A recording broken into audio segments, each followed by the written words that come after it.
College Survival 101, Episode 5, Friends, Mix or Avoid.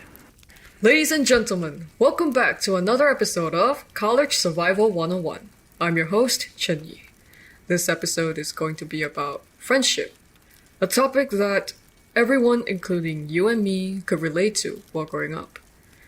As we progress in life, we will meet all sorts of people. We know that people can be good or bad or both at the same time. Some people are just meant to be for a short period of time in our lives, while some may stay till the very end of our journeys. Well, it's quite a deep topic, an in-depth topic in its own meaning, quite philosophic as well, and we're going to delve deeper into this with a guest invited for this episode. Let's give a warm welcome to Jocelyn! Hi everyone, it's a great honor to be invited to speak here. Hi Jocelyn, could you please introduce yourself? So my name's Jocelyn and I'm 19 this year. I'm currently a University of Nottingham Foundation in Science student. Great. Now let's get into it. I think we cannot deny that which friends we choose will undoubtedly shape your character, your mindset, and your attitude towards various aspects as you grow. And you won't even realize it yourself at first, not until some time has passed and you suddenly feel that you're different than before, like how much you have grown and how much you're being influenced by the environment you choose. Well, friends, apart from being our companions, the ones who we share joy and sorrow with, the ones who we go to when we need them and help them back in return, there are some friends who we would be less comfortable with when we are with them. Some people may think that it's necessary to get to know people well, while some people may want to make their boundaries clear with others. So, Jocelyn, are you the type of person who would just walk up to someone to strike a conversation and be friends with them, or you prefer to be approached by someone else? I mean, it all depends on the situation. If I'm at an event with some people that I already know, I won't make the first move to approach new people, but at the same time, I won't mind getting roped into conversations with them if they approach me first, since I love making new friends. On the other hand, if there's no one I know at the place, I'll definitely be on the hunt for someone fun to talk to. That might sound a little bit judgmental of me, but I can't really talk to people who don't have equally bubbly and chatty personalities with me. Although I absolutely love talking, I can't carry the entire conversation by being the only one who's constantly trying to find something new to talk about, some new topic we can discuss about. Yeah. I'm not that creative. Plus, it'll also be quite awkward if they're too uptight and serious to appreciate or worse, understand my jokes. In the past, unfortunately, I have met quite a number of people like that who criticize my jokes, calling them insensitive, stupid, or childish, even though they're all lighthearted and mean no harm or offending anyone. Needless to say, those people eventually end up on my list of people to avoid. Alright, understandable. Well, I don't really approach anyone on my own because I find it stressful when I want to force myself to know someone that I'm not even interested in. Plus, I tend to be sensitive when it comes to choosing the friends whom I will spend more time with. Like, I will not entertain absolutely everyone out there. Only the ones I chose would be fortunate enough to get to know me more. I sort of perceive this as a soul-to-soul connection when I'm going to make friends with more long-lasting friendships. So people who do not click with me would be my hi-bye friends if they present negative traits or negative behaviors, like people who like to confide too much when they're not even close to me. Those who are ignorant of their own misbehaviors will be in my like friendship blacklist. So yeah, totally understandable. This is based on personal preferences when it comes to making your own friends. So back to you, Jocelyn. What types of people would you be friends with, and which types of people would you try to avoid? Okay, so I'm actually the type of person who doesn't really think thrice or think at all before saying what's on my mind, which might sometimes lead to conflicts when my words are taken too seriously or the wrong way. So if you analyze my friend group thoroughly, you will realize that most of my friends have similar personalities. They're all the laid back, humorous type of people who don't take anything other than their studies too seriously. Most importantly, they know how to have just enough fun to distress and enjoy life, but not too much to the point where we end up wasting away our uni years partying instead of studying.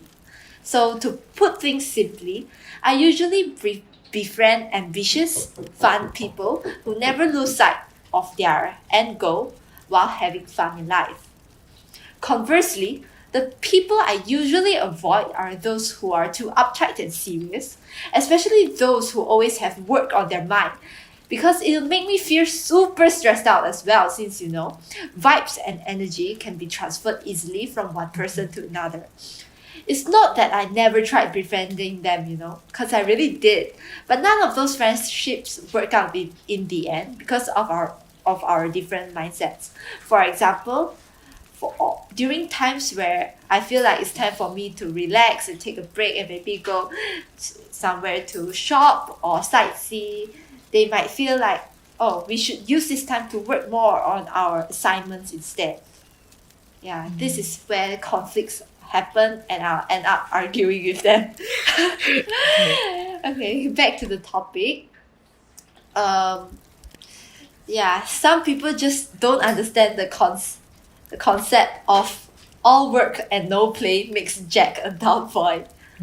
Let's not get started on how they probably also find me extremely annoying with all my mischievous antics that I love pulling on my friends. As my friend of many years, you probably already know what I mean because you know a lot about my personality to know that I can be quite crazy at times.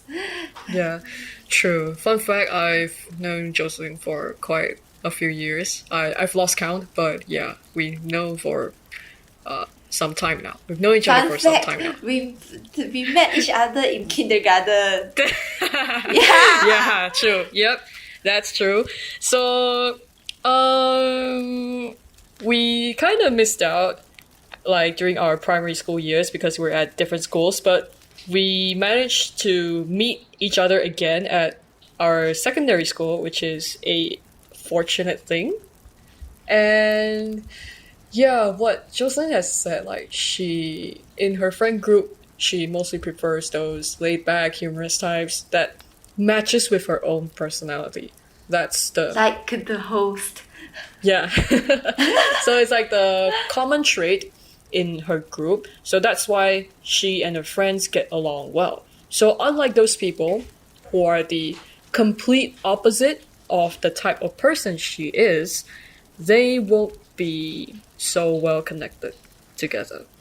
So on my side, actually, just recently, so you know how connections and friendships in unis don't work as the same as secondary schools and primary schools. It's not that, you know, just pure friendship thingy anymore. Sometimes it comes with, some ulterior motives or intentions that they purposely want to get to know you more for some purpose on their own. So it's kind of, toxic at times. So you gotta be well aware of what's going on around around yourselves as well. So, I have a university friend. So she and I, in assignment groups, we worked okay, I guess, because we tend to think in the same direction when we want to work something out. We tend to think about the same product or the same idea that we want. What do we want to do for this assignment? But she's an extrovert. I'm an introvert. TMI, my MBTI is INFJ. So I don't really like people who, strike up too much conversations that they want to get to know me or this and that. It makes me uncomfortable at times. So I kind of tend to, make a door slam at them if they try to do this to me. So she was that kind of person during that time period, and I find it quite, uncomfortable for me. But on her side, she thinks that it's just a normal thing to do. Like, if you don't do this, then you cannot get to know him or her more. Yeah, that's how she thinks about it. And plus, I don't really like people, like, if you're not really close to me, I do not prefer you to straight away do a voice call or a video call or even FaceTime me. I would be so afraid. I would be quite surprised. And yeah, just suddenly I don't know what should I do, because I don't really favor these kinds of straight up conversations. But on her hand, she thinks that it's a clear way, a more straightforward way to convey her emotions and thoughts. So if you want to think of it carefully, it's not that either of us are wrong in this, but it's just that both of us are not suitable for each other. That's just Do you know the why? situation. Do you know why? That's the difference between city people and small town people. Yeah. Maybe that's Really? because even as an extrovert myself, right? I don't like people calling me, people that I'm not really close with, to call me or like video call or any types of calling me, just to convey any group. Yeah, I also prefer them to contact me through texting. But Yeah. maybe the mindsets between city people and us City are people. different. Yeah, city people. I think it depends on the person themselves, because it's quite like a personal preference over than which environment we grown up into. Yeah, it's quite personal.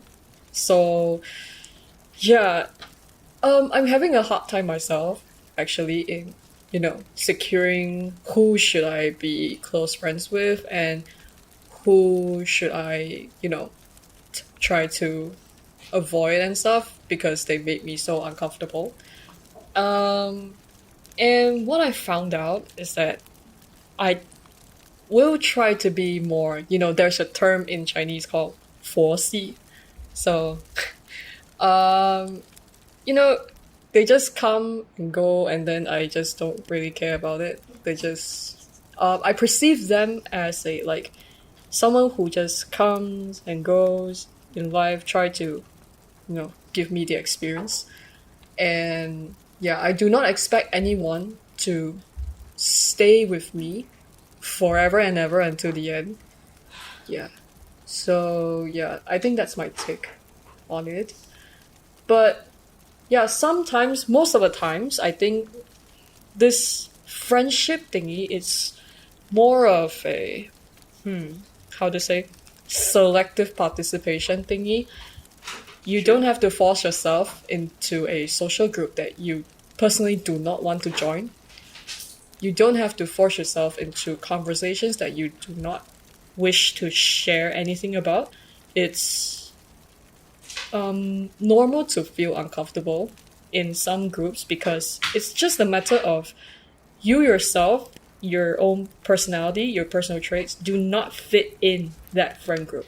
So yeah, you'll find a friend that's suitable for you, and you find a friend group that you will fit into. It's normal to feel uncomfortable, but the most important thing is how are you going to handle that uncomfortableness. Yeah, that's the most important. Because as for me, right, once I'm uncomfortable, sometimes I will, just straight up get into a fight with someone. Of course, not physically, but like verbally. Yeah. Yeah, so that is actually a bad thing to do. Yeah. But Communication is the key. best way to solve this problem is to just make up an excuse, like, oh, maybe you say that your mom is calling and stuff, so you have to cut the conversation short. Yeah. So Wow, that's that- way better than getting into a fight with someone by saying, hey, I don't like the way you are talking to me right now. Okay, maybe not so straightforward lah. Not like I want to start a fight with you, but this also happened recently on me. So that same friend, I just had a conversation with her because throughout the entire semester, I was quite uncomfortable with her actions and stuff, and she wanted me to join her for the next semester, in which I find it, oh, damn, it's really uncomfortable. So I decided to have a talk with her to make things clear, because me myself, in my own response to her, she's very proactive in approaching me, but I did not give her any an equal response back to her. So I think she felt it as well. So we had a talk, we made things clear, and yeah, it turns out that she's just the type of person whose expressions, the way how she expresses herself, does not match with my own personality traits. That's all. We're not at fault, the both of us. There's no right or wrong. It's just that we're not that same type of Compatible. person. Yeah, we're not compatible. That's all. So it's important to have communication skills when these kinds of so-called conflicts, or maybe you wish to make things clear with each other. This is very important. And yeah, I think that goes with all kinds of friendships that you will have. So making friends with the right people is one of the most important criteria in college, because it shapes your social circle, your networks, and your personal growth. Most importantly, it's a skill to master, especially when there are people who you have ulterior moves or intentions, like what I mentioned before. Not everyone will be a good person to mix with. When they show some red flags, it's time to leave them be and make other friends. It's always better to drop those spikes you once held in your hand and reach out to another hand with the same warmth as yours. So, yeah. We have come to an end for this episode. If you like this episode, do hit the like and share button on YouTube. If you're coming from Spotify, do follow this podcast and share it out to your friends and family. We'll see you again in the next episode. Peace out. Bye-bye. Bye.